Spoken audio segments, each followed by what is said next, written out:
Oi, aqui é o irmão Valnei e eu gostaria de compartilhar mais uma meditação na Palavra de Deus e vou dar um tema, um título, Os Garimpeiros da Fé. E quero tomar como base para essa reflexão 2 Pedro capítulo 2, do versículo 1 ao versículo 3,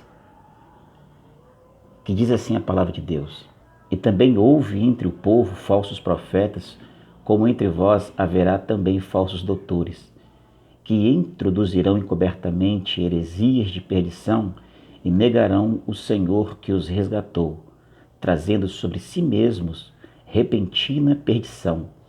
E muitos seguirão as suas dissoluções, pelos quais será blasfemado o caminho da verdade. E por avareza farão de vós negócios com palavras fingidas, sobre as quais já de largo tempo não será tardia a sentença e a sua perdição não dormita. Isso aqui é uma advertência, do apóstolo Pedro sobre os falsos mestres.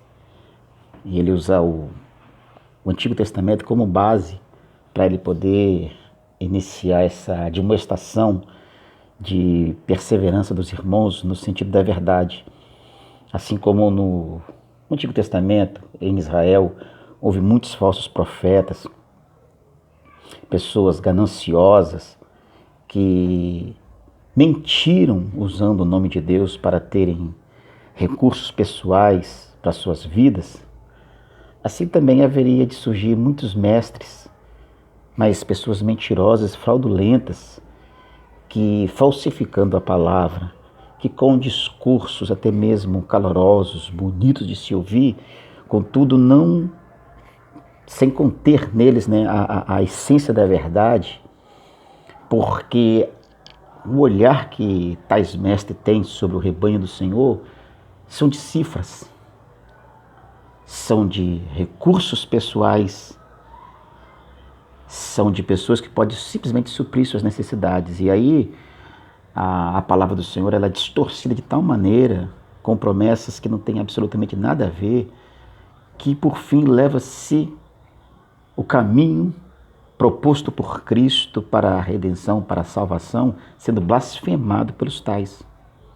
E a gente vê não só a admoestação de Pedro em relação a isso, como de os demais apóstolos que contribuíram para a Escritura Sagrada e também próprias palavras do Senhor Jesus, que advertiu sobre falsos profetas, sobre pessoas até que seriam capazes de fazerem prodígios, que se fosse possível, enganaria até os escolhidos. Existem muitas pessoas que não têm um entendimento correto do Evangelho, também não se preocupam em procurar compreender, e que às vezes vão na igreja apenas em busca de soluções para seus problemas pessoais, materiais e físicos, e não se atentam para o seu problema em relação ao pecado e à comunhão com Deus e, consequentemente, a sua salvação. E essa falta de interesse faz dessas pessoas presas fáceis para esses falsos mestres, que estão utilizando erroneamente a palavra de Deus. Eu os chamo de garimpeiros da fé porque é assim que eles veem o reino de Deus. Eles não veem como essa grande proposta que Deus faz ao ser humano para a salvação e deturpam o sentido da palavra como se Cristo fosse um amuleto para poder agir a nosso favor sem realmente nos propor aquilo que realmente foi a razão da sua encarnação. É como se Cristo tivesse encarnado para poder mudar a situação financeira de alguém, para poder dar regalias para alguém, para patrocinar o sonho de alguém. Jesus é apresentado como um empresário, como curandeiro, mas ele não é apresentado como realmente é o nosso Senhor e Salvador.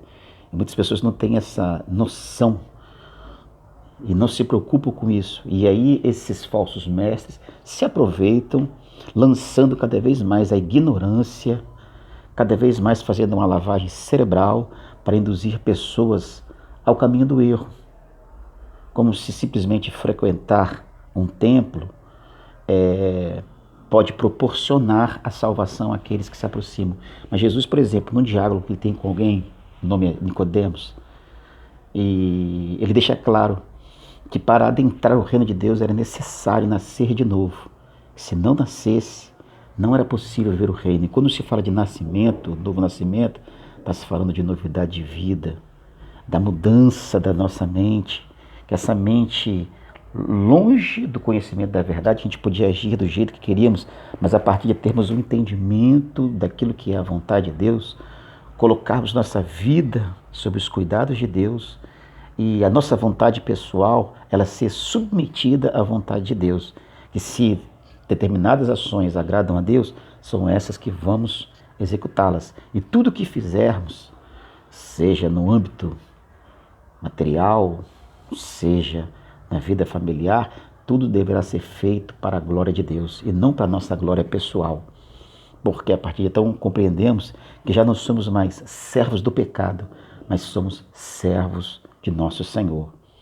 E nós estamos num tempo de muita informação